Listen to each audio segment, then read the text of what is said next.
अब देखो WWE championship Roman Reigns के पास इतने सालों से है, इधर world heavyweight championship Seth Rollins के पास है और बहुत सारे ऐसे सुपरस्टार्स हैं जो कि एक्चुअली में वर्ल्ड चैंपियनशिप डिजर्व करते हैं, चाहे वो WWE वाली हो या वो वर्ल्ड हेवीवेट वाली हो, डिजर्व काफी सारे सुपरस्टार्स करते हैं। कौन से वो सुपरस्टार्स हैं जो एक्चुअली में डिजर्व करते हैं वर्ल्ड चैंपियंस होना, इस लिस्ट के अंदर हम उन्हीं सुपरस्टार्स को लिस्ट करने वाले हैं। So hey buddies, welcome to our channel and I am back with a new video. Straight away चलेगा हमारे पहले सुपरस्टार की तरफ और जो पहला सुपरस्टार हमारी इस लिस्ट के अंदर है वो है Jey Uso. Now Jey Uso जिस तरीके से अभी अकेले रन कर रहे हैं, अकेला रन उनको मिला हुआ है, सिंगल रन मिला हुआ है और ये काफी अच्छा और इनक्रेडिबल रन मिला हुआ है। पहली बात तो काफी ओवर है वो फैंस में, इन रिंग पहले से ही वो अच्छे हैं, स्टोरी टेलिंग उनकी बेटर हुई है, तो काफी इनक्रेडिबल सुपरस्टार है और जिस तरीके से वो ओवर है फैंस में, आई थिंक वो डिजर्व करते हैं वर्ल्ड चैंपियनशिप। अब कैसे WWE देगी, सिनेरियोस जो है वो कैसे बिठाएगी, कैसे सर्कमस्टेंसेस उनकी तरफ जाएंगे, वो थोड़ा सा देखने वाली बात है, बट हाँ ये है कि डिजर्व वो डेफिनेटली करते हैं और एक ऐसा सुपरस्टार है जिसको अगर आप वर्ल्ड चैंपियन बनाओगे तो that will be better for the business. List में हमारे अगले सुपरस्टार है गाइस गुंथर। अब गुंथर को जो आईसी चैंपियनशिप की रेन मिली है भाई, इसने ऑलरेडी गुंथर को WWE की हॉल ऑफ फेम वाली कैटेगरी में तो डाल दिया है कि बंदा हॉल ऑफ फेम में तो मतलब अगर आज भी रिटायर कर जाएगा तो भी वो हॉल ऑफ फेम में जाएगा। इस तरीके का करियर उनका हो चुका है ऑलरेडी, बट WWE उनको आगे चलकर एक बड़ा मेगा सुपरस्टार देख रही है। इवन रेसलमेनिया की मेन इवेंट्स में वो फीचर होते हुए नजर आएंगे। तो एक ऐसा सुपरस्टार जो कि डेफिनेटली डिजर्व भी करता है वर्ल्ड चैंपियन और जो कि इन फ्यूचर बनेगा भी world champion, but I think he is ready. और भी बहुत सारी चीजें हैं जो कि लास्ट की फिनिशिंग होगी, क्योंकि वो आईसी चैंपियनशिप हारेंगे, उसके बाद वो जब सिंगल्स रन की तरफ जाएंगे वो डिजर्व डेफिनेटली करेंगे। तो गुंथर डेफिनेटली हमारी इस लिस्ट के अंदर होंगे। चलेगा हमारी अगले नंबर के सुपरस्टार की तरफ जो कि है शिंसुके नाकामुरा। अब अगर शिंसुके नाकामुरा जब NJPW के अंदर थे या बाकी इंडी सर्कल के अंदर थे, तो उस वक्त अगर कोई ये बोलता कि भाई ये सुपरस्टार WWE के अंदर आएगा तो ये वर्ल्ड चैंपियन नहीं बनेगा, तो कोई बिलीव नहीं करता, क्योंकि भाई उस लेवल का ये सुपरस्टार था। मतलब जहां भी जिस भी प्रमोशन के अंदर ये गए हैं, ये टॉप सुपरस्टार्स रहे हैं अपने प्रमोशंस के अंदर। WWE के अंदर चीजें जो है वो थोड़ी सी गड़बड़ रही है। NXT के अंदर अच्छा खासा रन था, बट देन जब मेन रोस्टर के अंदर आए तो सिर्फ शुरू में इनको अच्छी बुकिंग मिली, उसके बाद जो इनका डाउनफॉल देखने को मिला वो बहुत ज्यादा खराब है। काफी लंबा समय इनको हो चुका है WWE के अंदर भी, बट स्टिल अभी भी वर्ल्ड चैंपियनशिप इनके हाथ नहीं लगी है। But I think Shinsuke Nakamura उस लेवल का सुपरस्टार है कि डेफिनेटली वर्ल्ड चैंपियनशिप डिजर्व करता है। मतलब मैं ये बिलीव नहीं कर पाऊंगा कि WWE के अंदर शिंसुके नाकामुरा आए और चले गए without winning any single championship. Major championship की मैं बात कर रहा हूँ, तो डिजर्व डेफिनेटली करते हैं नाकामुरा। लेट्स सी कब वो जीतेंगे ये चैंपियनशिप। चलेगा इस अगले सुपरस्टार की तरफ जो कि चौथे नंबर पे है, वो है LA नाइट। अब LA नाइट जिस तरीके से मेगा सुपरस्टार ऑलरेडी कन्वर्ट हो चुके हैं, जो फैंस में वो ओवर है भाई, ये भी डिजर्व डेफिनेटली करते हैं वर्ल्ड चैंपियनशिप। जो प्रोमो लेवल है बंदे का वो अलग ही है, रिंग में ठीक ठाक है, स्टोरी टेलिंग ठीक ठाक है, तो आई थिंक एक ऐसा सुपरस्टार है जिसपे आप काफी ज्यादा इन्वेस्ट कर सकते हो। और कोई भी सुपरस्टार अगर फैंस में इतना ज्यादा ओवर हो जितना LA नाइट है, तो उनको अगर आप चैंपियन बनाओगे तो वो ऑलरेडी एक ऐसी चीज है जो कि आप अच्छी कर रहे हो, तो अगर आप करोगे तो ये डेफिनेटली एक बहुत अच्छी चीज है। डिजर्व डेफिनेटली करते हैं। लेट्स सी कब सिनेरियोस फिट बैठेंगे LA नाइट के वर्ल्ड चैंपियन बनने के। लिस्ट में हमारे अगले सुपरस्टार है guys Drew McIntyre. Now Drew McIntyre वैसे तो 2 बार वर्ल्ड चैंपियन बने हैं पास्ट में, बट अनफॉर्चुनेटली वो उस दौरान बने हैं जब कोई भी क्राउड, कोई भी ऑडियंस नहीं थी। एम्प्टी अरीना के अंदर वो वर्ल्ड चैंपियन बने हैं, तो वो खुद भी चाहते हैं कि वो एक बार वर्ल्ड चैंपियन तब बने जब क्राउड चीयर करने के लिए हो या फिर क्राउड उनके सामने हो। मतलब सोचो रॉयल रंबल मैच जीतना, उसके बाद ब्रॉक लेसनर को रेसलमेनिया में हराना, कितने लोग ऐसा बोल सकते हैं? बहुत ही कम। तो मैकिंटायर ने ये चीज करी है, बट अनफॉर्चुनेटली ये ऐसी चीज थी जो कि विदाउट क्राउड हुई, तो उतना मजा नहीं आ पाया जितना आता अगर क्राउड होता इन्हीं चीजों में, तो भाई क्या ही इनक्रेडिबल ये चीज होती। बट डेफिनेटली मैकिंटायर ने अपना उतना नाम तो बना लिया है कि आगे चलकर वो वर्ल्ड चैंपियन बनेंगे और एक बार नहीं बल्कि मल्टीपल टाइम्स बनेंगे। और मैं वेट करूंगा वो मोमेंट के लिए जब मैकिंटायर क्राउड के सामने वर्ल्ड चैंपियन बनेंगे। लिस्ट में हमारे अगले सुपरस्टार है गाइस CM पंक। नाउ CM पंक के रिटर्न WWE के अंदर एक शौक ही था एक तरह से, तो ये बहुत बड़ी चीज है। जिस तरीके से CM पंक के बारे में चीजें आती थी कि WWE तो इंटरेस्टेड ही नहीं है इसको लेने के लिए, और जितनी कंट्रोवर्सीज में वो फंस रहे थे WWE शायद नहीं लेना चाहिए उसको, बट भाई इवेंचुअली ये चीज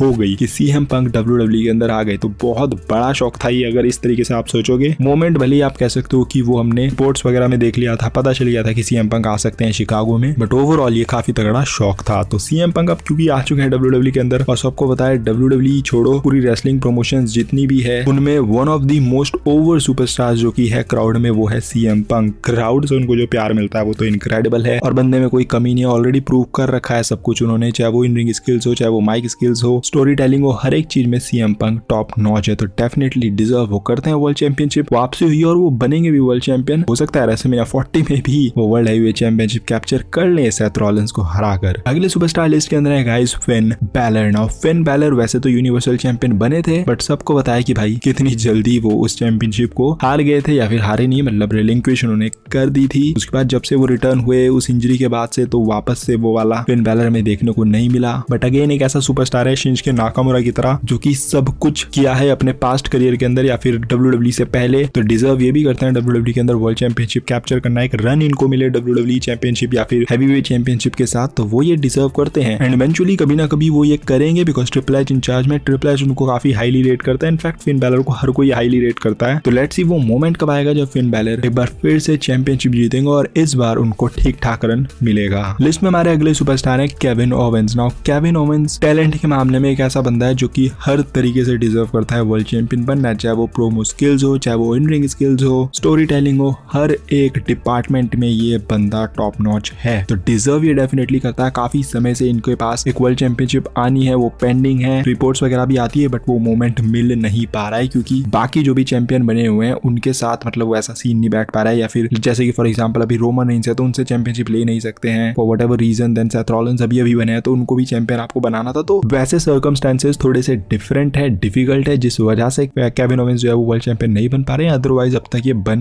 जाते हैं, but still definitely world championship इनके हाथ लगेगी। कब लगेगी ये देखने वाला मोमेंट होगा, but definitely he is one of the superstars जो कि डिजर्व करते हैं चैंपियनशिप। अगले सुपरस्टार हमारी इस लिस्ट के अंदर है Sami Zayn. Now out of all the superstar जो कि हमारी इस लिस्ट के अंदर है, उनमें एक ऐसा सुपरस्टार है जिसका जब मोमेंट आएगा ये बहुत ही इमोशनल हो सकता है, और WWE ने स्टार्ट भी कर दिया। मतलब जब आपने देखा होगा सैमी ज़ेन ने छोटे छोटे प्रोमोज बैक स्टेज में इधर उधर उन्होंने बोला है कि वो भी वर्ल्ड चैंपियन बनेंगे, वो इस तरीके से बनेंगे, उस तरीके से बनेंगे। कभी वर्ल्ड चैंपियनशिप उन्होंने जीती नहीं है, तो जब ये मोमेंट आएगा, क्योंकि काफी अंडरडॉग वाले सुपरस्टार हैं ये, ऐसा नहीं है कि कोई बहुत फेवरेट टाइप ऑफ सुपरस्टार हो कि भाई ये तो बनेगा ही बनेगा। मैकेंटायर जैसा सुपरस्टार है जो कि बहुत ही तगड़ा हो और जिसको पता ही हो कि भाई ये तो बनेगा ही बनेगा। सैमी ज़ेन थोड़े से अंडरडॉग वाली कैटेगरी के अंदर आते हैं, तो धीरे धीरे वो ऊपर जा रहे हैं, सिमिलर टू डैनियल ब्रायन। तो जब ये वर्ल्ड चैंपियन बनेंगे तो भाई वो जो मोमेंट होगा ना वो बहुत ही एपिक, बहुत ही बड़ा होगा। जो क्राउड का रिएक्शन होगा वो भी बहुत ही आउटस्टैंडिंग होगा। तो ये मोमेंट पर्सनली मैं बहुत ही दिल से चाहता हूँ कि ये मोमेंट आए और एक अच्छी खासी बड़ी स्टेज पर आए। तो सैमी ज़ेन डिजर्व करते हैं वर्ल्ड चैंपियनशिप, उन्होंने प्रूफ कर दिया है ऑलरेडी। पहले डिजर्व नहीं करते थे टू बी ऑनेस्ट, बट जब से वो ब्लड लाइन के अंदर गए, वहां से जो चीजें इन्होंने करी उसके बाद से ही डिजर्व। तो अब सैमी ज़ेन वर्ल्ड चैंपियन बनेंगे तो ये मोमेंट देखने वाला होगा and I am waiting for that moment. List में हमारे अगले और आखिरी जो सुपरस्टार है गाइस, ये है the American nightmare Cody Rhodes. Cody Rhodes की स्टोरी फिनिश होगी ये सबको पता है, वर्ल्ड चैंपियन वो बनेंगे ये सबको पता है, बट कोडी रोड्स का वर्ल्ड चैंपियन बनना एक बहुत ही एपिक और बहुत ही बड़ा मोमेंट होगा, क्योंकि उनके फादर ने ये चीज नहीं करी थी। WWE चैंपियनशिप की हिस्ट्री रही है उनके फादर के साथ कि जब उन्होंने चैंपियनशिप मैच में जब वो थे तो उन्होंने वो मैच तो जीत लिया था, बट क्योंकि वो डिस्क्वालिफिकेशन के साथ जीते थे तो इस वजह से वो चैंपियनशिप को नहीं मिली थी और उनके हाथ से ले ली गई थी चैंपियनशिप। और उसके बाद फिर डस्टी रोड्स कभी वापस से उस चैंपियनशिप के आसपास भी नहीं आ पाए। तो अब उसके बाद से कोडी रोड्स का ये सपना था कि भाई वो जब ये चैंपियनशिप जीतेंगे तो इस तरीके से नहीं, वो प्रॉपर मैच को हराएंगे अपने सुपरस्टार को और वो चैंपियनशिप जीतेंगे, और उसके बाद वो अपने फादर को ले जाकर उस चैंपियनशिप को देंगे और बोलेंगे कि भाई अब तुम्हारे हाथ से इस चैंपियनशिप को कोई नहीं ले सकता, क्योंकि अब मैंने ये मैच जीतकर चैंपियनशिप जीती है। तो ये उनका सपना था। हालांकि डस्टी रोड्स अब नहीं रहे हैं, बट स्टिल सपना सपना है और ये सच वाला सपना है भाई। अगर तुम्हें ये रिलेट नहीं कर पा रहे हो ना, तो एक अमेरिकन नाइटमेयर की पूरी डॉक्यूमेंट्री WWE ने रिलीज करी थी जिसको मैंने हिंदी में प्रॉपर एक्सप्लेन किया है, तो इसको जाकर जरूर देखना, आई बटन में दे दूंगा। अगर थोड़े भी कोडी रोड्स के फैन हो या फिर अगर आपको थोड़ी भी इस तरीके की चीजें पसंद आती है तो जाकर जरूर देखना, आपको बहुत पसंद आएगी और खुद आप ये चाहोगे इस पूरी डॉक्यूमेंट्री को देखने के बाद कि भाई कोडी रोड्स बनना चाहिए चैंपियन और कोडी रोड्स को रेसलमेनिया 40 में रोमन रेंज को हराना चाहिए और ये मोमेंट उनको मिलना चाहिए। तो डेफिनेटली कोडी रोड्स रेसलमेनिया 40 में रोमन रेंज को फेस करने वाले हैं चैंपियनशिप के लिए, अनटिल और अनलेस रॉक की रिटर्न हो जाए। रॉक अगर आते हैं तो इनके लिए चीजें गड़बड़ा सकती है, बट अगर रॉक नहीं आ रहे हैं तो डेफिनेटली हमें Roman Reigns versus Cody Rhodes का मैच देखने को मिलेगा, जहां पर पॉसिबली कोडी रोड्स इस बार रोमन रेंज को हरा देंगे। तो मोमेंट बहुत ही एपिक होगा, बहुत ही बड़ा होगा, बहुत ही ज्यादा इमोशनल होगा। मैं पर्सनली इस मोमेंट को देखना चाहता हूं और चाहता हूं कि कोडी रोड्स फाइनली वो स्टोरी जो उन्होंने बचपन से सोची है उसको वो फिनिश कर सकें। सो ये थे गाइस मेरी लिस्ट के सुपरस्टार्स। कुछ अगर आपके सुपरस्टार भी हैं एक आधा तो आप नीचे कमेंट सेक्शन में बता सकते हो इन सुपरस्टार्स में से कौन सा सुपरस्टार है जिसको आप सबसे बैडली चाहते हो कि ये बंदा यार बनना चाहिए यार वर्ल्ड चैंपियन, तो वो भी आप नीचे कमेंट सेक्शन में बता सकते हो। बाकी वीडियो थोड़ी पसंद आएगी तो don't forget to like, comment and smash the subscribe button. मिलते हैं अगली वीडियो के अंदर। Till then love you all and fight it out.